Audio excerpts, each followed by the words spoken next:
What is up, guys? Welcome back to another video, and today I want to talk about the display on handhelds, primarily the OLED Steam Deck versus everything else. And if you saw my last video about which handheld you should buy in 2025, I basically said get a Steam Deck OLED if you don't already have one, and get another PC to stream over through Moonlight, because the OLED display is that good, and you do not need 120 hertz, in my opinion, on a handheld. It really kind of makes no sense. Like, the difference between 90 and 120, to me, remember, this is a me problem, is meaningless. I honestly, I don't see the difference, or it doesn't make it that good, much better of an experience. And I promise you, the black to black ratio, and the fact that the screen can go completely black versus that graying that you see on LEDs, like the original LCD Steam Deck, or even any LCD LED Steam Deck, that's the issue. And the gray points and the haloing effect, it drives me nuts. That's why all our TVs are all OLEDs in this house, except for one or two, because they're really old TVs. But I digress. I'm gonna stop ranting about it. But there is new information on how much better the OLED is now compared to everything else, thanks to our guys at Monitor Unboxed. So if I will link this in the video, and so that you can watch it yourself. This is very informative, but we're gonna go through it really quick. Big shout out to them for making this video, because this is something I wanted to see and do for a long time. I wanted this info, and we finally have it. And it's primarily about regarding the Switch 2 screen, but they also do some figures for the OLED and LCD Steam Deck, plus the ROG Ally X. So right here we got what they call the initial response time performance. From my understanding of this, it goes by milliseconds, basically gray to gray response times, basically how quickly can one pixel switch to another pixel. And right now, starting over here in the top left hand corner, this is pretty average for all LCD, LED monitors, IPS monitors, like 6.3 milliseconds. You'll see them on boxes. They say 5 millisecond response time. Pretty much what you'll see for the most part. So when we switch over to the right, you'll see the Switch 2 OLED.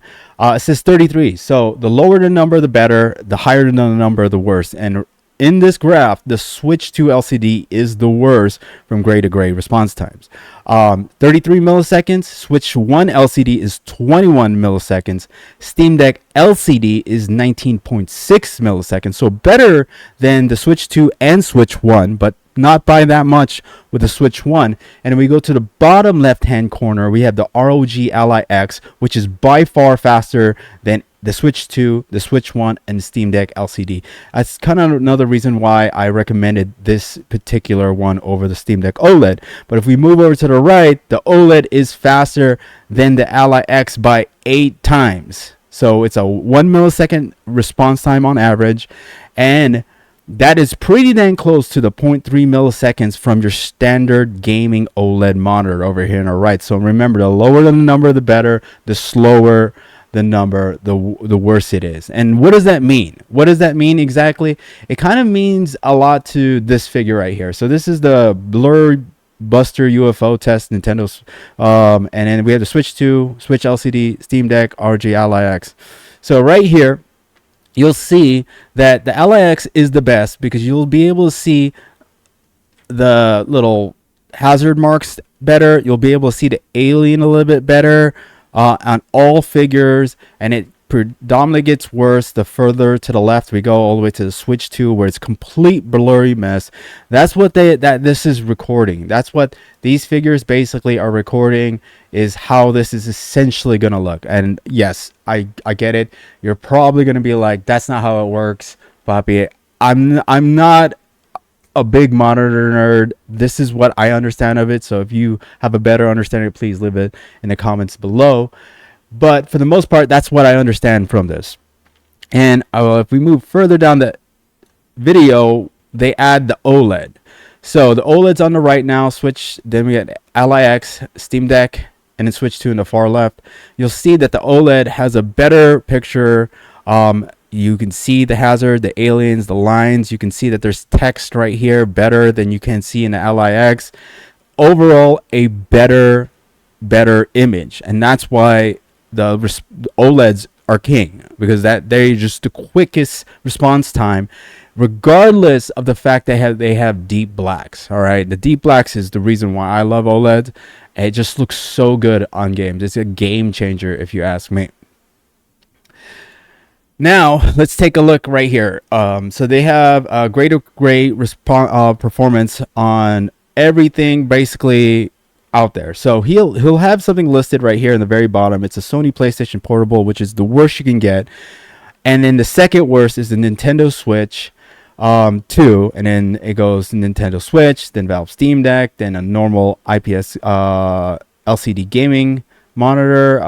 Then we got these other gaming monitors, and then obviously the MSI Mag 27QP OLED is the best next to the Steam Deck OLED. And I actually, not a flex, I have both of these.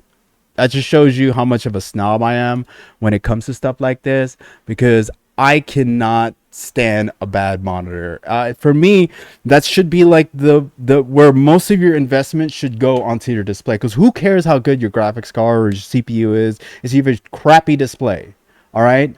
To me, it means everything to have good millisecond response time and deep blacks. All right, so I'm not saying you have to go OLED, but if you're gonna go for an LCD or LED, you want the quantum dot.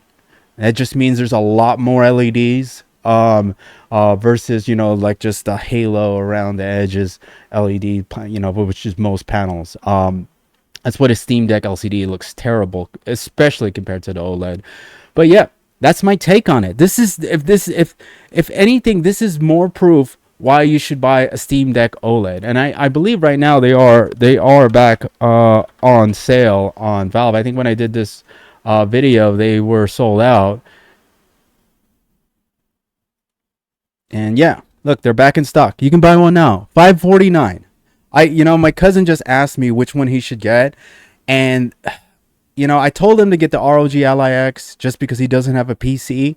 It makes sense to me, because he doesn't have a PC, and that's not bad. So I still think I still could highly recommend the Ally X. So, but for the most part, I would just say it all depends, right? The type of games you play. If you're playing older games, or you're playing indie games, or you're using a second PC to stream to, I think you can't go wrong with the OLED. But if you don't have any of that, and this is going to basically your only PC, I would for sure spend more money and get the ROG Ally X. Just because you're just going to be able to play more games. You're not going to have to be, you're not going to be bogged down so much. If you want to play Helldivers 2 with at least 45 frames, you'll be able to do that with a ROG Ally X versus a Steam Deck OLED. But then again, remember, next year the next generation of the Zen 2s are going to be out. I mean, the Z2 Extremes, and you might be better off waiting for that than settling for a 2-year-old CPU already. So but if that's the case, just get an OLED and then build a PC. That's what I said in the last video. Build a PC, or buy or get an internet subscription for Game Pass, whatever. Just do that for the time being. Save up, build another PC, or get the next OLED that comes out. Whether it's a Ally, or is a Steam Deck OLED, or is a MSI OLED, or is a Legion OLED. I'm just saying, get an OLED. Just get the OLED.